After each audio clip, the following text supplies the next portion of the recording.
Bismillahirrahmanirrahim. Assalamualaikum warahmatullahi wabarakatuh. Saya dan tim akan mempresentasikan hasil wawancara kami dengan salah satu pemilik usaha formulasi dan strategi nasi uduk Artomoro. Yang pertama, latar belakang. Dalam era persaingan pasar kuliner yang semakin dinamis, bisnis Artomoro dituntut untuk memiliki strategi yang adaptif dan berorientasi kepada keberlanjutan jangka panjang. Sangat penting untuk melakukan analisis menyeluruh terhadap faktor internal dan eksternal perusahaan untuk menentukan posisi kompetitif Artomoro dan membuat strategi bisnis yang tepat. Selanjutnya yang pertama, profil nasi uduk Artomoro. Artomoro adalah bisnis kuliner yang berfokus pada hidangan khas Nusantara yang menargetkan mahasiswa dan masyarakat umum. Kemudian ada visi, misi, dan tujuan. Yang pertama kita ke visinya dulu. Visinya adalah menjadi pilihan utama masyarakat dalam menikmati hidangan khas Nusantara yang otentik. Kemudian untuk misinya adalah menyajikan makanan berkualitas tinggi dan melestarikan cita rasa tradisional. Dan untuk tujuannya adalah dapat membuka 10 cabang dan dijalankan dengan organisasi yang jelas. Kemudian meningkatkan loyalitas pelanggan dengan menyajikan hidangan Nusantara yang secara konsisten. Kemudian mengembangkan sumber daya manusia yang kompeten dan berdedikasi dalam mengolah dan menyajikan hidangan khas Nusantara. Mungkin untuk selanjutnya bisa disampaikan teman saya. Oke, untuk audit lingkungan internal yaitu pemasaran, marketing function. Usaha ini belum memiliki strategi pemasaran digital yang memadai, sehingga penyebaran informasi masih terbatas pada mulut ke mulut dan pelanggan sekitar. Yang kedua, fungsi keuangan, finance function. Tantangannya adalah fluktuasi harga bahan baku dan tidak adanya sistem pencatatan keuangan yang profesional. Yang ketiga, fungsi operasional atau operation function. Operasional yang bergantung pada malam hari dan kondisi fisik tenaga kerja membuat keberlangsungan usaha cukup rentan terhadap gangguan eksternal seperti cuaca dan kesehatan pekerja.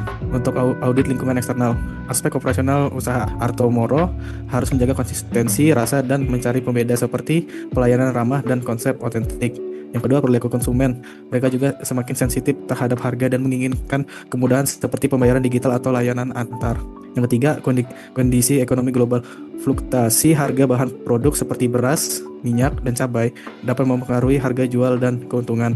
Ketergantungan pada supplier lokal juga menjadi risiko jika terjadi kelangkaan bahan. Baik, selanjutnya akan dilanjutkan oleh teman saya. Baik, kemudian yang berikutnya adalah analisis SWOT atau Strength, Weakness, Opportunity, dan Threat. Jadi yang pertama yaitu strength atau kekuatan dari nasi uduk Artomoro. Yang pertama kekuatannya yaitu rasa otentik dan kualitas terjaga dengan tidak mengubah takaran bumbu walau harga bahan baku tidak pasti. Kemudian untuk yang kedua yaitu weakness atau kelemahan dari nasi uduk Artomoro. Tim yang dibentuk belum terstruktur dan terorganisir. Kemudian yang berikutnya yaitu opportunities atau peluang dari nasi uduk Artomoro. Yang pertama adalah ekspansi bisnis untuk membuka cabang baru dengan kepercayaan pelanggan dan kualitas makanan yang dimilikinya. Kemudian yang terakhir yaitu threat atau ancaman, ketidakpastian harga dan kelangkaan bahan baku yang mempengaruhi margin keuntungan dan stabilitas produksi. Kemudian dari tabel tersebut merupakan pembobotan.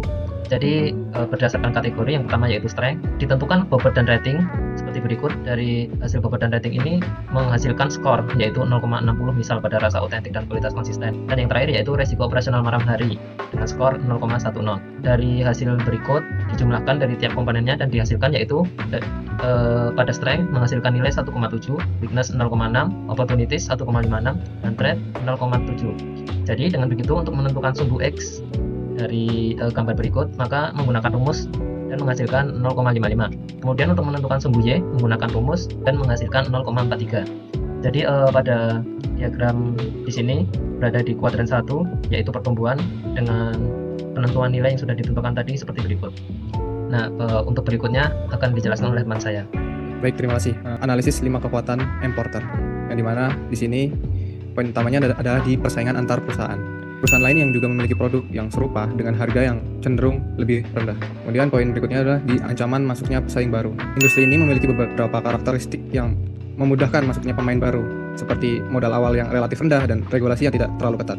Kemudian ancaman barang substitusi. Produk pengganti tidak hanya datang dari warung sejenis yang menjual menu serupa seperti nasi, lele, ayam goreng, tetapi juga dari berbagai jenis makanan lain. Kemudian poin daya tawar pembeli. Di sini target pasar yang dicakup adalah mahasiswa dan masyarakat umum, yang dimana ini cenderung sensitif terhadap harga. Kemudian daya tawar pemasok. Di sini adanya ketidakpastian harga. Pemilik usaha secara eksplisit menyebutkan bahwa ketidakpastian harga bahan baku adalah kendala terbesar. Peluang yang dimiliki cukup besar, mulai dari potensi ekspansi bisnis berkat kepercayaan pelanggan, pemanfaatan teknologi terutama pembayaran dan pemesanan online, hingga lokasi yang berada di lingkungan kampus dan padat penduduk. Visi usaha yang menekankan pada keaslian rasa dan juga sesuai dengan tren meningkatnya minat masyarakat terhadap kuliner Nusantara. Oleh karena itu, strategi pengembangan yang dapat diterapkan yakni meliputi yang pertama, peningkatan struktur dan organisasi tim untuk mendukung efisiensi operasional. Lalu ada pemanfaatan media sosial dan platform digital untuk promosi dan pemesanan online guna menjaga pelanggan baru.